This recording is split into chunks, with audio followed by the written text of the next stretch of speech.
भाग 2। विजयगढ़ के खिलाफ एक नई साजिश। अंधेरे में छुपा दुश्मन। काली संघ के सरगना की हार के बाद विजयगढ़ में शांति तो लौट आई थी, लेकिन राजा वीरेंद्र सिंह और अर्जुन जानते थे कि यह शांति स्थायी नहीं है। काली संघ का नेटवर्क अभी भी सक्रिय था और उनके अगले कदम का अंदाजा लगाना मुश्किल था। अर्जुन ने गुप्तचरों का एक नया दल तैयार किया और उन्हें काली संघ के संभावित ठिकानों पर निगरानी रखने के लिए भेजा। कुछ महीनों बाद एक गुप्तचर ने लौटकर बताया कि काली संघ का एक और सरगना दुश्मंत जंगल के भीतर एक बड़े किले में सेना तैयार कर रहा है। दुश्मंत का रहस्य। दुश्मंत सिर्फ एक योद्धा नहीं था, वह काले जादू का मास्टर भी था। उसने काली संघ की बची हुई शक्तियों को इकट्ठा किया और एक ऐसा मंत्र तैयार किया जो उसे अमरता प्रदान कर सकता था, लेकिन इस मंत्र को पूरा करने के लिए उसे एक शाही खून की आवश्यकता थी। उसने अपने जासूस विजयगढ़ भेजे और पता लगाया कि राजा की एकमात्र बेटी राजकुमारी सावित्री इस मंत्र के लिए उपयुक्त होगी। राजमहल में जासूस। काली संघ के जासूसों ने राजमहल में घुसपैठ कर ली। उन्होंने राजकुमारी सावित्री का अपहरण करने की योजना बनाई। एक रात जब महल में सभी सो रहे, जासूस सावित्री को उसके कक्ष से उठा ले गए। सुबह जब महल के लोगों को इस घटना का पता चला तो पूरे राज्य में हलचल मच गई। अर्जुन की प्रतिज्ञा।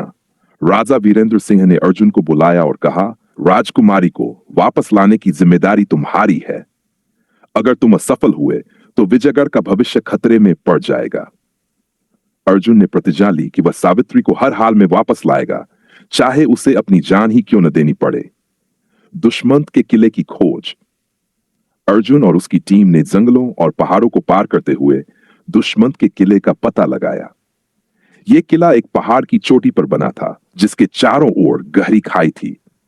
किले में प्रवेश करना असंभव लग रहा था, लेकिन अर्जुन ने महसूस किया कि किले के पीछे एक गुप्त रास्ता हो सकता है। गुप्त सुरंग।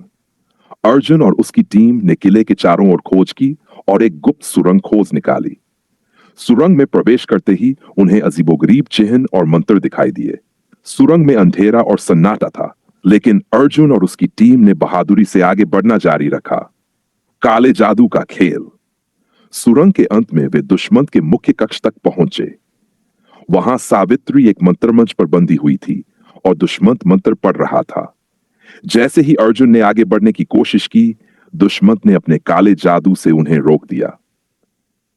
तुम्हारी बहादुरी काबिले तारीफ है अर्जुन, दुश्मंत ने कहा, लेकिन तुम मुझे रोक नहीं सकते। आज मैं अमर हो जाऊंगा। अर्जुन की चालाकी। अर्जुन ने देखा कि दुश्मंत का जादू तभी कमजोर होगा जब मंत्रमंच पर रखा एक चमचमाता क्रिस्टल नष्ट हो जाएगा। अर्जुन ने अपनी तलवार से क्रिस्टल पर वार किया, लेकिन क्रिस्टल को तोड़ना आसान नहीं था। दुश्मंत ने अब जादू से अर्जुन को रोकने की कोशिश की, लेकिन अर्जुन की बहादुरी और दृढ़ निश्चय ने उसे सफल बनाया। अंतिम लड़ाई। क्रिस्टल टूटने के साथ ही दुश्मंत की शक्तियां कमजोर हो गईं। अर्जुन ने अपनी तलवार से दुश्मंत का अंत कर दिया। सावित्री को बचाकर वह विजयगढ़ लौट आया। अंधेरे की एक और साजिश।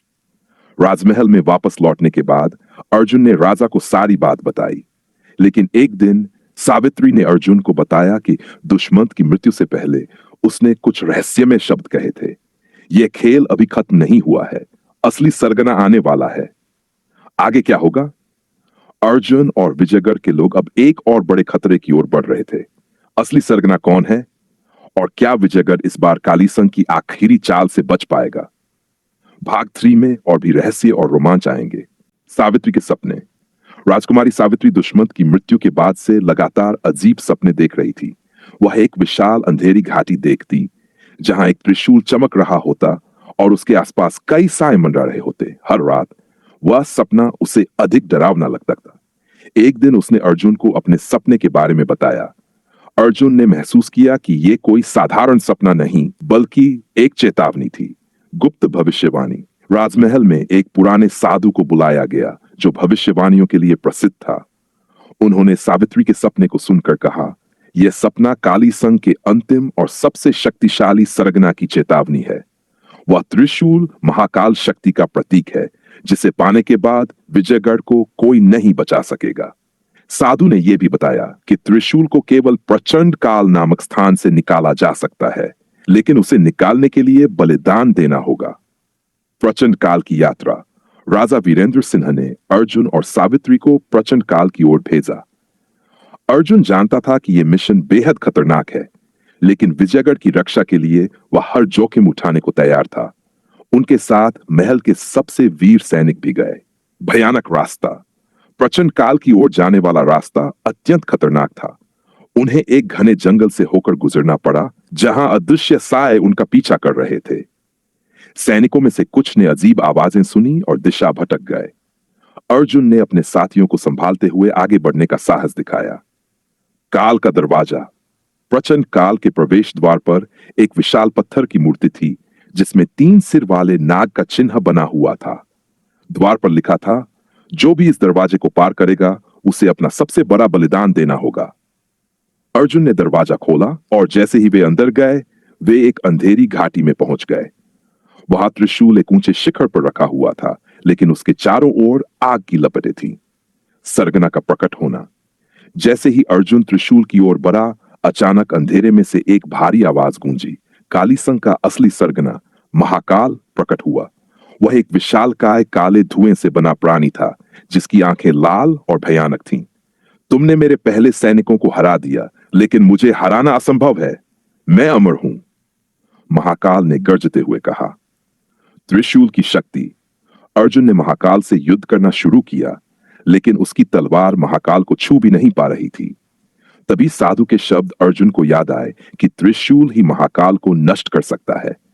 सावित्री ने अर्जुन को त्रिशूल तक पहुंचने में मदद की, लेकिन जैसे ही अर्जुन ने त्रिशूल उठाने की कोशिश की, आग की लपटें और तेज हो गई। बलिदान का समय। त्रिशूल को उठाने के लिए अर्जुन को अपनी आत्मा का बलिदान देना था।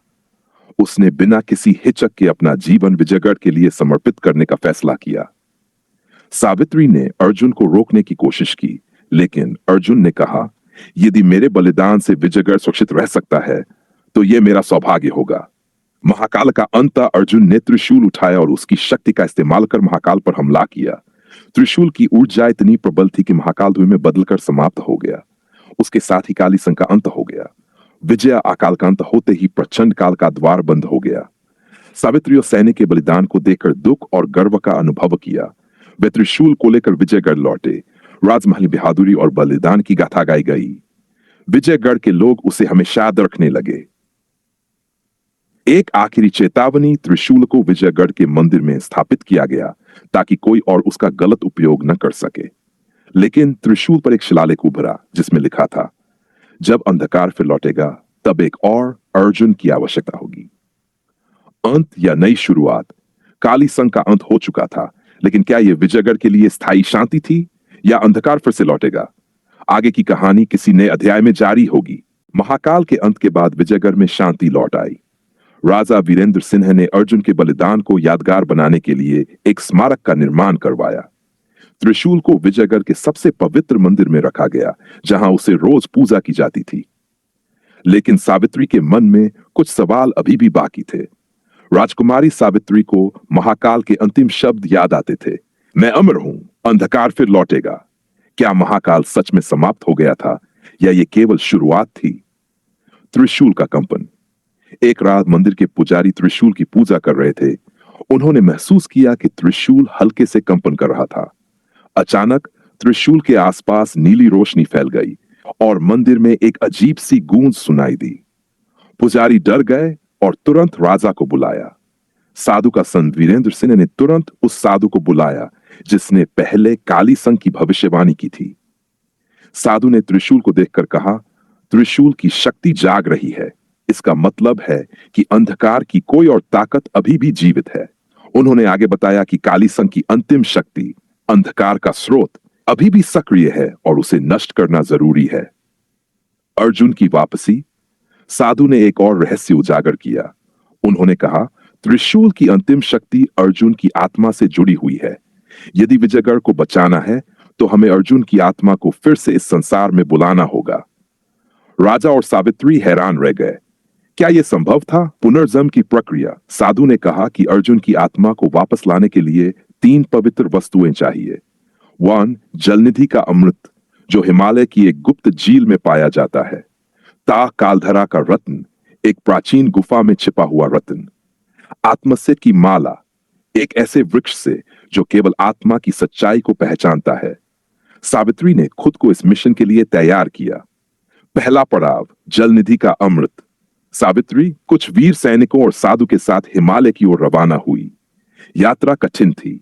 रास्ते में उन्हें बर्फीले तूफानों, खतरनाक दरारों और रहस्यमय आवाजों का सामना करना पड़ा।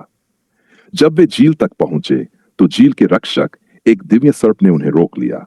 सर्प ने कहा, अमृत को केवल वही छू सकता है जो अपने जीवन के सबसे बड़े सत्य को स्वीकार करे। सावित्री ने अपने दिल की गहराइयों में झांक कर सोचा। उसने कहा, मेरा सबसे बड़ा सत्य यह है कि मैं अर्जुन को कभी भुला नहीं पाई। मैं विजयगढ़ के लिए कुछ भी कर सकती हूं, लेकिन मेरी आत्मा अर्जुन के बिना अधूरी है। सर्प ने उसकी सच्चाई को स्वीकार किया और अमृत दे दिया। दूसरा पड़ाव, कालधरा का रत्न। कालधरा की गुफा अंधेरे से भरी हुई थी। यह गुफा काली संघ के जादू का अंतिम अड्डा मानी जाती थी। वहां जाते ही उनकी सेना पर जादुई प्राणियों ने हमला कर दिया। सावित्री ने अपनी बुद्धिमत्ता और साहस से उन्हें हराया। गुफा के अंदर रत्न एक रहस्यमय ऊर्जा से ढका हुआ था। साधु ने कहा, इसे पाने के लिए बलिदान देना होगा। एक सैनिक ने अपने प्राणों का बलिदान देकर रत्न को बाहर निकाला। तीसरा पड़ाव, आत्मसत्य की माला। आत्मसत्य का वृक्ष एक दूरस्थ जंगल में था, जहां केवल वे ही जा सकते थे जो अपने मन की सच्चाई को पहचानते थे। सावित्री ने वृक्ष के पास जाकर कहा, मैं विजयगढ़ के लिए हर चुनौती स्वीकार करूंगी, लेकिन मेरी सबसे बड़ी सच्चाई यह है कि मैं अर्जुन को वापस लाना चाहती हूं। वृक्ष ने माला सावित्री को दे दी। अर्जुन की आत्मा का जागरण। सभी वस्तुएं लेकर साधु ने एक यज्ञ का आयोजन किया। सावित्री ने त्रिशूल को यज्ञ के केंद्र में रखा और अर्जुन की आत्मा को पुकारा। धीरे धीरे यज्ञ से एक प्रकाश प्रकट हुआ और अर्जुन की आत्मा एक नई देह में जन्मने लगी। एक नई चुनौती। अर्जुन ने जैसे ही आंखें खोली, त्रिशूल फिर से चमकने लगा, लेकिन साथ ही महाकाल की ऊर्जा का एक हिस्सा भी सक्रिय हो गया। यह साफ हो गया कि विजयगढ़ का अंतिम युद्ध अब शुरू होने वाला था। क्या अर्जुन और सावित्री मिलकर इस बार विजयगढ़ को बचा पाएंगे? भागभज में होगा अंतिम युद्ध का रहस्य और रोमांच जारी। अर्जुन की आत्मा के जागरण के साथ ही विजयगढ़ के मंदिर में त्रिशूल ने फिर से कंपन करना शुरू कर दिया। मंदिर में अचानक से गहरे काले बादल घिर गए और महाकाल की अधूरी शक्ति ने अपने पुनर्जन्म की घोषणा की। तुमने मुझे हराने की कोशिश की, लेकिन मैं अमर हूं। यह संसार मेरे अधीन होगा। महाकाल की आवाज पूरे विजयगढ़ में गूंजी और हर ओर अंधकार फैलने लगा। अर्जुन का नया स्वरूप। अर्जुन अब केवल एक योद्धा नहीं था। उसके नए जन्म में उसे त्रिशूल की दिव्य शक्ति का स्वामी बना दिया गया था। साधु ने उसे बताया, त्रिशूल अब तुम्हारी आत्मा से बंधा है। तुम्हारे साहस और सत्य के कारण इसे संभालने की शक्ति तुम्हें मिली है। लेकिन याद रखना, महाकाल की शक्ति को नष्ट करने के लिए तुम्हें स्वयं अपने सबसे बड़े भय का सामना करना होगा। महाकाल की सेना का हमला। महाकाल ने अपने काले जादू से एक विशाल सेना तैयार कर ली। ये सैन्य इंसान नहीं थे, बल्कि छाया से बने अमर प्राणी थे, जिन पर तलवार और तीर का कोई असर नहीं होता था। विजयगढ़ के किले पर हमला शुरू हो गया। अर्जुन ने अपनी सेना महाकाल की छाया सेना का सामना किया। युद्ध का आरंभ। अर्जुन ने त्रिशूल की शक्ति इस्तेमाल कर छाया सैनिकों को नष्ट करना शुरू किया, लेकिन महाकाल स्वयं युद्ध में नहीं उतरा। वह दूर बैठकर अपनी शक्ति बढ़ा रहा था। सावित्री ने महसूस किया कि महाकाल का असली लक्ष्य केवल विजयगढ़ कब्जा करना नहीं, बल्कि अपनी शक्ति को इतना बढ़ाना था कि वह पूरे संसार को अपने अधीन कर सके। अर्जुन ने समझा कि महाकाल को हराने के लिए उसे युद्ध के मैदान से बाहर निकालना होगा। उसने सावित्री और कुछ सैनिकों के साथ महाकाल के गढ़ की ओर यात्रा शुरू की। गढ़ एक अंधेरी घाटी के बीच में था, जहां चारों ओर विषैली गैस और मृत सन्नाटा था। त्रिशूल की अंतिम शक्ति। महाकाल ने अर्जुन और उसकी सेना को अपने गढ़ में घुसने से रोकने के लिए कई जादुई बाधाएं खड़ी की, लेकिन अर्जुन ने त्रिशूल की शक्ति से हर बाधा को पार कर लिया। जब वे महाकाल के मुख्य कक्ष में पहुंचे तो उन्होंने देखा कि महाकाल एक काले जादू के चक्र में बैठा था और उसकी शक्ति चरम पर पहुंच रही थी। अंतिम टकराव। महाकाल ने अर्जुन से कहा, तुम बहादुर हो अर्जुन, लेकिन तुम मुझे नहीं हरा सकते। तुम्हारे पास केवल त्रिशूल है और मैं अंधकार का राजा हूं। अर्जुन ने जवाब दिया, अंधकार कितना भी गहरा क्यों न हो, एक छोटी सी रोशनी भी उसे मिटा सकती है। मैं विजयगढ़ और संसार को तुम्हारे आतंक से बचाने के लिए यहां आया हूं। महाकाल का असली रूप। महाकाल ने अपना असली रूप प्रकट किया। वह एक विशालकाय धुएं से बना प्राणी था, जिसकी हर हरकत से भूकंप जैसे झटके आते थे। अर्जुन और उसकी सेना ने उसे रोकने की कोशिश की, लेकिन उसकी शक्ति इतनी अधिक थी कि कोई भी उसे छू नहीं सकता था। बलिदान की आवश्यकता।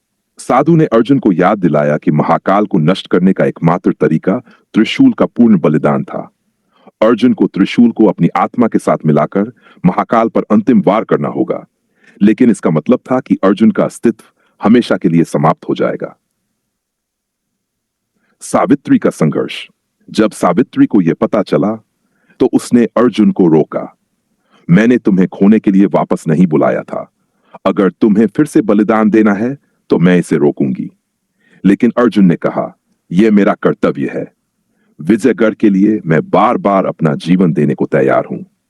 महाकाल का अंत। अर्जुन ने त्रिशूल को उठाया और अपनी पूरी शक्ति से महाकाल पर वार किया। त्रिशूल की ऊर्जा ने महाकाल को खत्म कर दिया और अंधकार फिर से रोशनी में बदल गया। लेकिन इस वार के साथ ही अर्जुन भी स्वाहा हो गया। विजय और शोक। महाकाल के नष्ट होने के साथ विजयगढ़ में फिर से शांति लौट आई। सावित्री ने अर्जुन के बलिदान को अपने दिल में समेट लिया। त्रिशूल अब पूरी तरह से नष्ट हो चुका था और साधु ने कहा, अब विजयगढ़ सुरक्षित है, लेकिन इस बलिदान की गाथा हमेशा याद रखी जाएगी। अंत या नई शुरुआत। अर्जुन का बलिदान विजयगढ़ को बचा गया, लेकिन सावित्री जानती थी कि यह अंत नहीं था। समय समय पर विजय के लिए बलिदान देने वाले हमेशा पैदा होते रहेंगे। यह कहानी समाप्त हुई, लेकिन वीरता की गाथा जारी रहेगी।